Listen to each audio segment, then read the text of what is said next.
It's the World Championships, man. This is a big deal. Man, I'm trying to get perfect for. Ultimately, we're just doing this for fun. Somebody's life is a lot more important than somebody winning a trophy.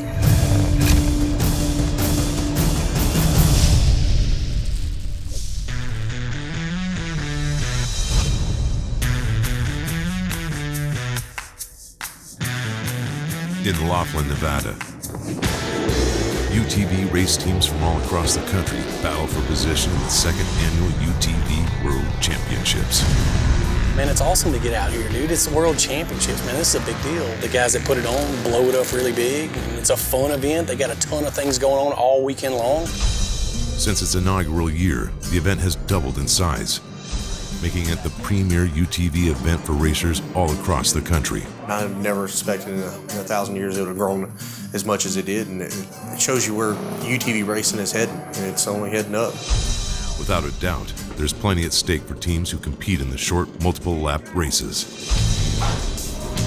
But for some who are chasing a championship, the race is more than just for bragging rights.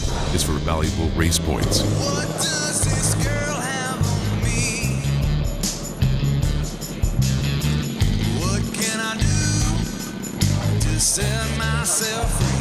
She got that je ne sais quoi. Coming off a big victory in last month's Parker 250, the S3 race team looks to have another strong showing. Hey, you buddy? Exhausted, dude. I'll take your spot. Give it to me. Y'all bring these cars in. Let's just take them now. Let's just take them all. But chasing the best in the Desert's Pro UTV Turbo Class Championship would be no easy task. The competition is stiff, with all teams wanting to wear the crown in the inaugural year of the class. The UTV World Championships, a finishing order, is very, very important because it dictates where we start in the mid-400. If we can get a top 5, we can be on one of the first rows. In last year's race, the virtually unknown S3 Desert Race team were able to get the whole shot. Dustin's in front. Dustin's in front. Yeah, this race last year was the first time that we'd really been recognized by anybody. We got the whole shot. And so it was the first time that anybody really knew who we were. Yes, sir. New to the desert, and with excitement of being in first place, Dustin and Shane pushed their Can-Am Maverick Turbo a little too hard and broke a rear axle in the proving grounds. Rear axle broke. You know what sucks? We would have put down the fastest lap time. Easily the fastest lap time. This year, they are looking for some redemption. You think he'll do good this weekend? Yeah, I told the kid, because he's like, this is his first race. I'm like, hey, follow me. I'll be honest, I might start following you and pick better lines. Going into this World Championships, I think people had a lot of expectations out of us, which puts a lot of pressure on us. Don't get nervous before the race. I get bad nervous. You don't? Yeah. I get terrible nervous. Really? Being that it's a UTV-focused event, we're the big dogs out there. I hope you do win. It's good to talk to you, man. I hope you do good. And that's exciting for us, for everybody that supports the UTV community that come out, and that's abnormal for the best in the desert, considering they usually have trophy trucks and buggies and things like that. In 1 year's time, the S3 race team went from newcomers to desert racing to now the largest race team at the event. We'll put this one on the end, and... You want them facing each other, or what you want to do? Maybe like a semicircle. Okay. Just pull the desert car up there long ways, and we'll park beside it with the other ones. The S3 cross-country team from back home in Louisiana want to get their feet wet in West Coast-style racing as well. Mike with UTV Sports Magazine set us up with a photo shoot. He asked us to bring a lineup of our cars because we're bringing quite a few cars. One of the biggest race teams in the country with how many bikes we have under just our umbrella. The S3 race team will have at least one vehicle in 3 of the 4 races. Just because you guys have so many riders out here, in the race and everything, I thought it was a really kind of unique story. That, how far you guys come and how dedicated you guys are to racing. So, with a staggering 6 Can-Am Maverick turbos in the short course race. Nervous being out here now? Got a little nervous when James pointed out that one big hill that we got to jump. Yeah, there's a huge hill to drop off of. We rolled it. We rolled it every race. So we here and ain't no backing out now. I'm very excited to be out here. I'm usually the guy that gets left behind at the shop to hold things down while everybody else gets to play in the desert. So it's going to be challenging, no doubt, but I'm ready. I'm ready for it. Yeah, they show up good, don't they? Thank you. Good luck ×8, right? Thank you very much. Racing on the biggest stage is a dream come true for most. It can be a little overwhelming. Pretty awesome seeing my race rig out here with the championship car right there. And, you know, no matter how many times we come out here, it's like the first time every time. So it's pretty cool. And the event shows no signs of letting up anytime soon. The UTV class, as of right now, is the biggest class in off-road racing, period. Dude, that's crazy, man. This is the biggest single class they've ever had. That's crazy. The S3 race program, which started as a couple of friends racing in the mud, inspired UTV teams from across the country to roll the dice and take a chance. Well, I sure am glad you guys came down. Dude, we have so much fun, man. You guys have come in and, you know, you can be brand new to desert racing and jump into UTV and do well. It's another world, though. It's teams like yours that makes other people want to be a part of that. Yeah. And then they see that when they hear your story, they were rookies last year. Yeah. What? Yeah. Yeah, they were rookies. Yeah. Mid 400. Yeah. You know, it's a huge change from last year. Going out there as fairly unknown racers, guys coming from Louisiana that nobody had any expectations for. Let's just bring everything back here. You know how many people jump in and out up there. Now coming out as the biggest race team at the UTV World Championship. So it's humbling and it's exciting for us, and I'm just thankful to be a part of S3 racing. It is 5:45. It'll be a good day. Of course, any day of racing is better than any other day almost. The team readies for a long day of racing. Is one of those going to be enough? I don't know. I'm going to have 3. And S3 quad racer Chris Robinson Morning, boys and girls. is right on schedule. Hey, Christopher, didn't have to call you. We got up plenty early this time. Man, I'm feeling good this morning. I got here plenty early, ready to head up to the starting line for staging. Ready to go, man. It's going to be a great day. With his girlfriend Karisha there for support, Chris hopes to follow up his Parker 250 win with another podium finish. I can't drink all that. Yes, you're going to drink every sip of it. And Karisha runs a tight ship. Being so persnickety up in here. Chris was pretty pumped. He'd been working out and doing his diet thing, and yeah, he was ready to go. The spotlight at the UTV Championship may be on the side-by-side races, but the first race of the day is just as important for the moto and quad teams. Nearly 75 competitors line up in groups for the dead engine land rush start to see who has what it takes to push it the hardest into the first corner. My background comes from the woods racing, so I'm used to the dead engine start, so it doesn't bother me. I think I should be able to get a good start. Chris's class is on the final row. If he wants a chance of winning the 130-mile race, he needs to get through the short course and into the desert quickly. But Chris has trouble getting his Can-Am Renegade started. In just mere seconds, Chris gets shuffled into the middle of the pack and into a bad position.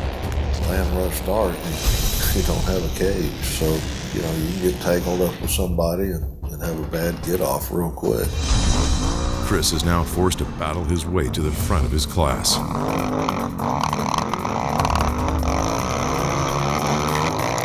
You take multiple ATVs and you're trying to funnel them into one spot. I mean, it can get pretty gnarly. Chris gains a position, but he still has to fight to get to the front of the pack. It had to been a handful going into those first couple of corners, and you're literally battling with a group of people through the desert. Chris enters the proving grounds, a half-mile of treacherous whoops designed to test a vehicle's suspension and the rider's will to push the envelope. When he comes across a downed quad rider, Hey, you okay? You okay? You okay? Chris loses position, but stays with a visibly shaken racer. Chris stopped to make sure he was okay. And, you know, once the guy was up talking and saying everything was all right, well, then Chris continued on in his race at that point. Chris lost valuable time in the race by helping a fellow rider, but he made the right choice. Ultimately, we're just doing this for fun. Somebody's life or their well-being or their health is a lot more important than somebody winning a trophy. Realizing he fell behind, Chris decides to start pushing hard, which is easier said than done. Racing into the early morning sun, coupled with dust, makes for extremely low visibility. You know, Chris was on a mission, and he knew he had some time to make up. And with just a little bit of dust and sun in your eyes, it creates a tremendous amount of glare. A lot of times you can't see the obstacles that are coming ahead.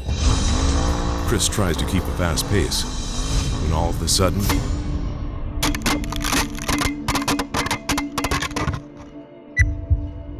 Chris is thrown from his Can-Am Renegade, and he is unconscious.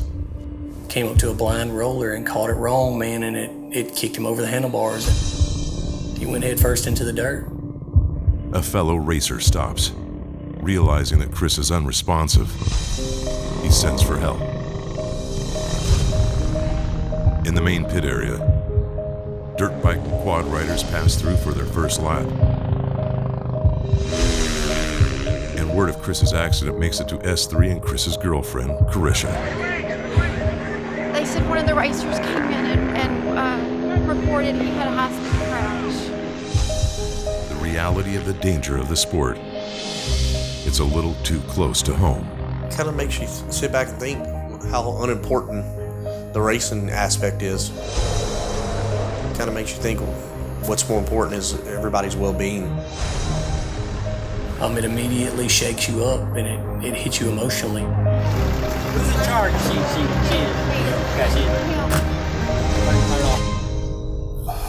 You know, it wasn't a good deal. You know, scared the heck out of everybody. Baby, I'm fine. I know, I'm okay, I'm okay. Slow. Somebody stand here for a minute. All right, buddy, go ahead. He's telling everybody he's okay, but he doesn't look good. We said a prayer for him. We were hoping the best for him. We knew that he had been unconscious, and that's about as much as we knew at that time. Mr. Mal, Mrs. Linda, and Karisha take Chris to the hospital. The guy that saw him wreck said he hit hard. You're wondering what's broke, what's busted, what's skint. It's not a good feeling, especially as a team owner. You're halfway responsible for sticking this guy out there and doing what he's doing. In the main pit area, the team tries to focus on the UTV race, but the news of Chris's crash has all teams concerned. Which highline? Very back where Chris fast, and then there's like a drop, right? That's where Chris flipped. Is he alert? Yeah, they drove him out. He's got a concussion, some broken ribs, tore up shoulders, underneath the CAT scan right now. Tough start to the morning. Chris had a really bad crash a little while ago. He's at the hospital right now, and so we hope he's okay. Preliminary tests show that Chris is stable, but his racing days may be a thing of the past. You know, our thoughts and prayers are with Chris. He took a pretty hard spill this morning, so we're hoping everything checks out all right with him. It did hit close to home. There was nothing we could do at that moment. It was our jobs to keep moving forward at that time, so made sure we got ready for the race. Seeing our teammate go through that, and that increases my anxiety going into the race. This is off-road racing, stuff that you can't control. You just got to move on. You got to get after it. Dustin and Shane start on the first row of the nearly 100 side-by-sides in the UTV World Championship. Wow, man, your heart's pounding, you hear motors running, and you hear your heart beating in your ears. We got a front row seat to the World Championships. If they can get the whole shot, they will have a great opportunity to break out and put some distance between themselves and the rest of the pack. God, keep us safe, keep us strong, help us to drive fast, help us to do our best, and let your will be done in your name, I pray, amen. Amen. You know, I think the pressure was more on Dustin. The whole shot's important, but it's not near as important as not wrecking. Are you going to do the key? Or yes, I got the key. You just worry about the start button driving. Okay. We're sitting there on the line with top 10 finishers from the previous race, the fastest guys out there, and so it's so important to get the whole shot.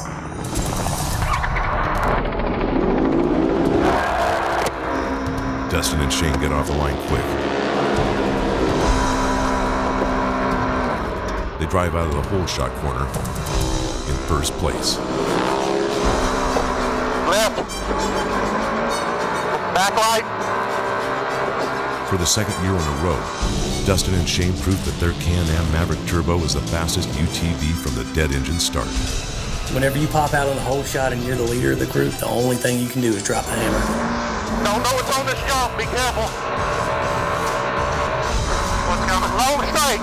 Long straight. Keep on going. Go, go, go. Dustin and Shane clear the short course area and head into the open desert when a fast-moving UTV comes up behind them. Brandon Sims coming on our right. Let him go. Be a hard left. Hard left. The defending UTV world champion, Brandon Sims, he was able to make a pass on me pretty early. Hard left. Keep on going. Which I was prepared for. He's got a really fast car. It's a two-seater that's really light. Give me coach. Okay, you just stay on him. It'll be easy, straight. We were in it for the long haul. We were trying to go for the win. You don't win it in the first straightaway. Drive our race. Doing good. Remember, we're going for a podium, not a win, right? Sitting comfortably in second place, Dustin and Shane wisely decide not to try to catch Brandon. Long race, anything can happen. Yep, we just need to keep her going.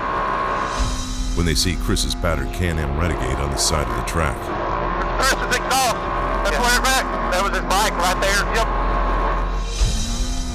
The first time that we passed the bike and Shane points it out to me, I got chills. And it puts things into perspective in the middle of the race that at any time with any racer, things can go wrong. The team understands the dangers of the Laughlin racecourse. In last year's UTV World Championship, Mr. Mal pushed hard into the dust. When UTVs directly in front of him got tangled up,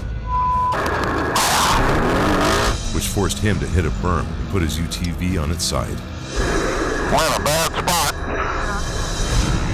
With a third more UTVs on the short 16-mile loop, this year's race looks to be just as brutally challenging. Remember, this will destroy our car. Yeah, it gets really bad right here. Okay.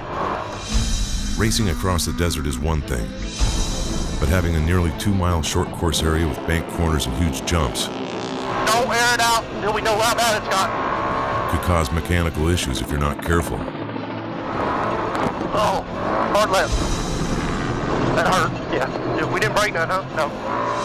To say it was brutal would be a big understatement. I mean, it just beat you to death. Yeah, remember that jump? We're going to tear up the front side of the car. Dustin and Shane are working through the short course area when they see the leader slowing down.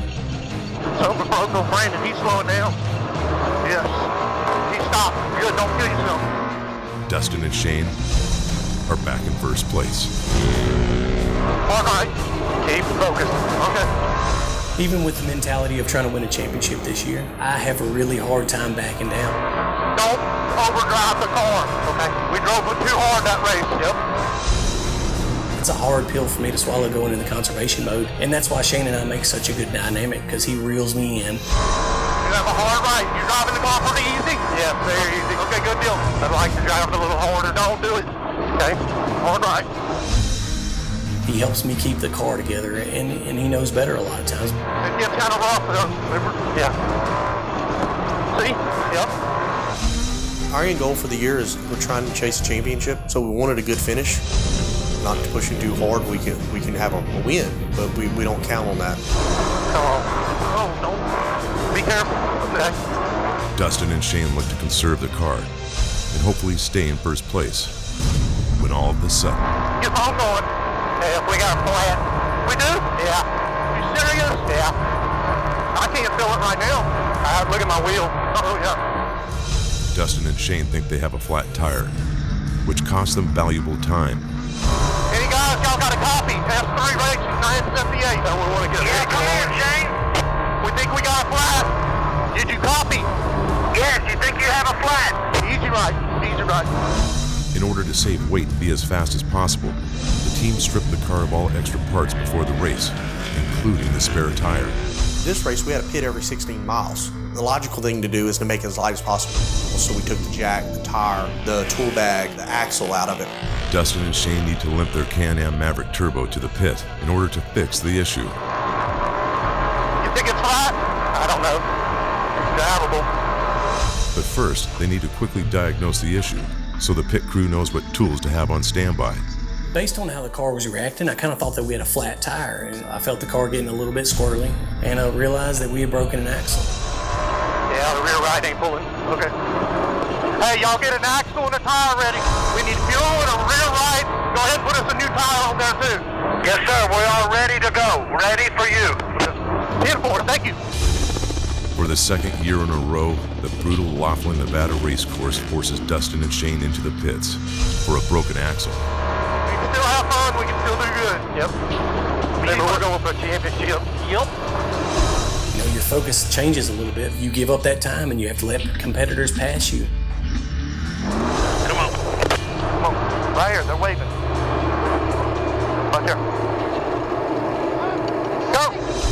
Changing a rear axle should take less than 5 minutes. That's fine. We're going to have fun. How many laps are we in? Okay. Fixing to go do your 5th lap. What are we down now? Don't know.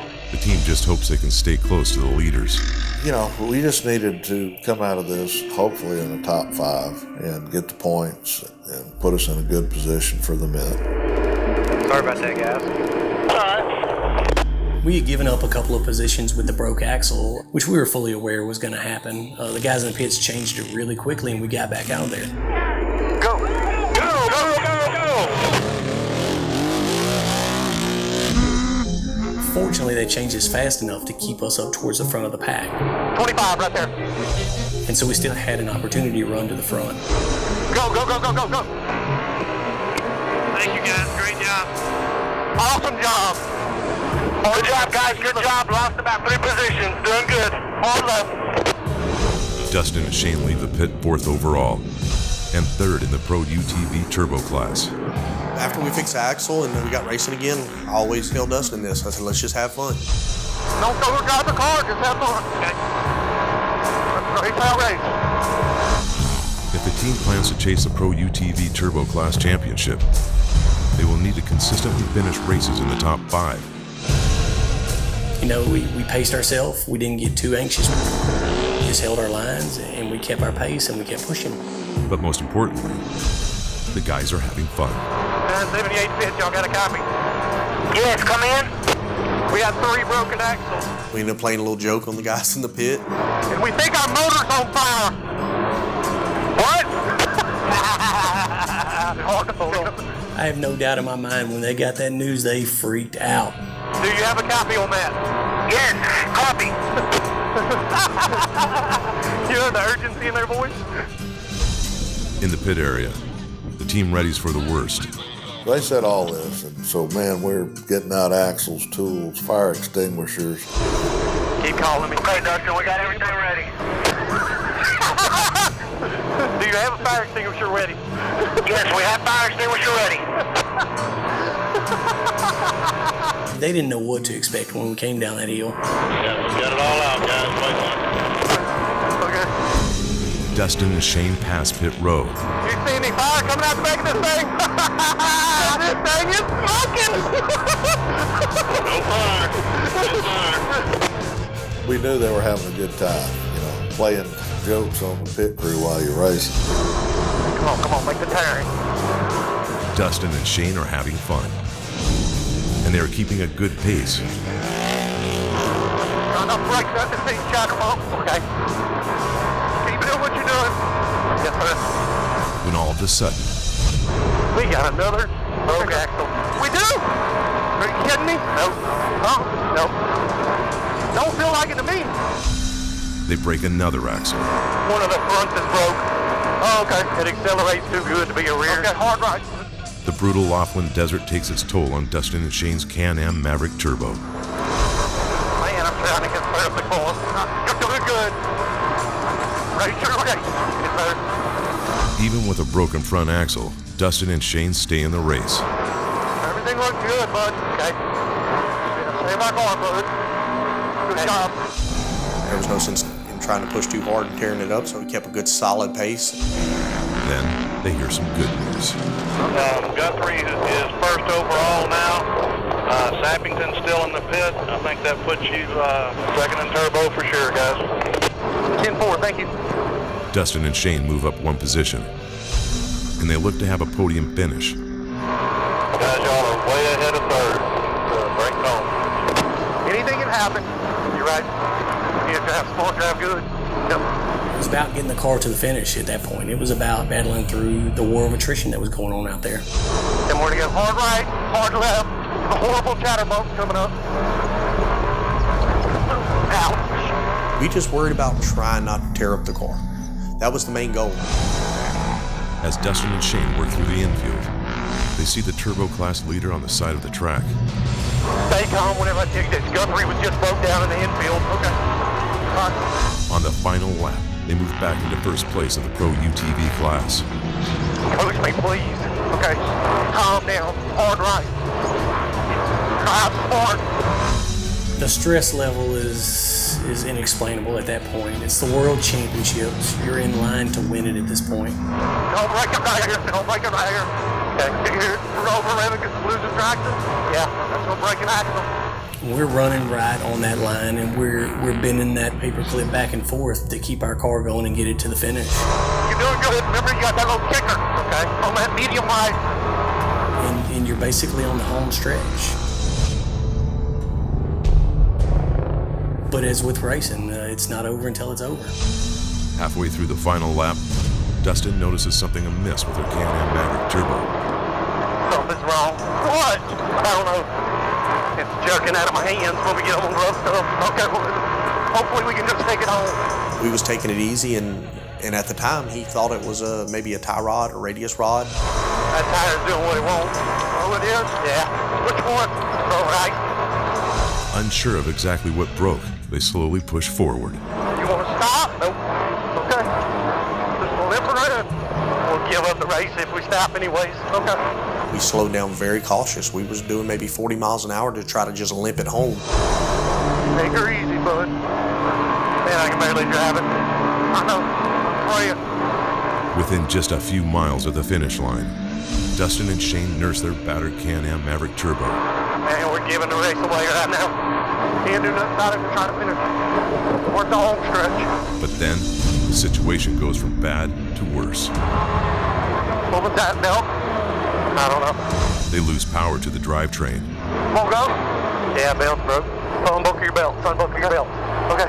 So we assume that the clutch belt is blown, and it's time for us to jump out and repair it to get the car back going and try to take it home to finish and try to win this thing.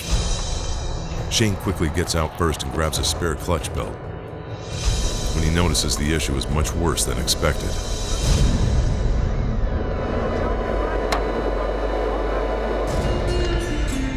Through the course of the race, they broke all 4 axles and don't have the parts to fix them. Whenever Shane told me that we had broken all 4 axles, I was in disbelief. I literally had to get out of the car to look at it myself. Dustin and Shane are dead in the water with only 2 options. Take a DNF and risk the points championship, or push their Can-Am Maverick Turbo to the pit. It did not take us long to assess what we were going to have to do to get this car to the finish line, and so we started pushing. Dustin and Shane take a chance, and they push their Can-Am Maverick Turbo. We didn't have a choice. What were we going to do, sit there and freaking cry about it? Or are we going to try to get closer to the pits? I mean, we were a mile from the pits. We knew we had a long ways to go, and there wasn't but one way to get us there. Fighting tooth and nail, we were going to find a way to get this car to the finish line no matter what it was going to take. Pushing a nearly 2,000-pound side-by-side down the track is a dangerous proposition, but Dustin and Shane keep pushing forward. They would have a downhill slope, and then it would be straight for a while, and then a downhill slope, and then it'd be straight for a while. So we'd push and then hop on the car, and then push and then push and hop on the car. Dustin and Shane find the strength to persevere in spite of overwhelming odds and make it to their pit. The guys were able to slap 1 axle in it. We have to salvage everything that we can. We have to get every point that we can, and we have to finish this race. Exhausted, Dustin and Shane get back in their Can-Am Maverick Turbo and wait for the pit crew to put 1 new rear axle in. It was a little bit bittersweet to know that we had the first place at our fingertips, but we had a little bit of bad luck, but so did everybody else. With 1 axle, Dustin and Shane get back on the track. You're gonna have to get some speed. And go back to where they broke down to avoid a penalty. Keep her going. Good job, Dustin. You know, it's a true testament of how difficult this race is and how hard you have to push to be out front. We think that we're on our way to the home stretch and break all 4 axles in the car. Dustin and Shane cross the finish line. And somehow, they stayed in the points race. Man, we were leading the race. Had it up until about 2 miles from the finish. Broke all 4 axles, but we finished. We got finishing points. So. What can you do? Tough day of racing. We accomplished what my goal was, and that was to get a top 5. Unofficially, we were 4th place, so I was happy with that. Never giving up, Dustin and Shane proved their perseverance at the UTV World Championship. They will start next month's highly anticipated Mint 400 on the 2nd row. We're just going to do something real quick for you. Dustin Jones, dude, you were out there hauling the mail. What happened? After leading the race and breaking 4 axles, our goal was to finish after that. Yes, sir. I saw you one-legging it up here, man. That's pretty impressive. Yeah, it's dog-legging, man. It's all we could do to get through the short course area to get up here. Even after a hard-fought battle, man, and a tough day of racing, and really some emotional highs and lows and some laughters and near tears, we still ended up with a good finish and some solid points, and leaves us in a good position to start the Mint 400. I forgot to tell you, Brandon, you owe me a hood. Oh, shit. Thanks, Brandon. Loose center rock through it. Is that what happened right there? Yes. I'm not freaking You make them out of plastic. That's light. After a hard-fought battle in the desert, the day is hardly over. The S3 race team gears up for the short course UTV race. It'd be fun. These are our wood racers. We're going to race short course against cars that have long travel and everything else. But we're doing it for fun. Go out there and just put around. Trail ride. Hopefully I'll finish. With over 100 UTVs in the race, the S3 cross-country team will no doubt race against the best drivers in the country. I have no doubt that with the level of racing that we were doing, the other guys on the team's hearts were absolutely pounding. I'm just trying to get calm right now. It's a little nervous. Never thought I'd be doing this right now. I was ready to race in the desert, but it really hit home when the green flag dropped. It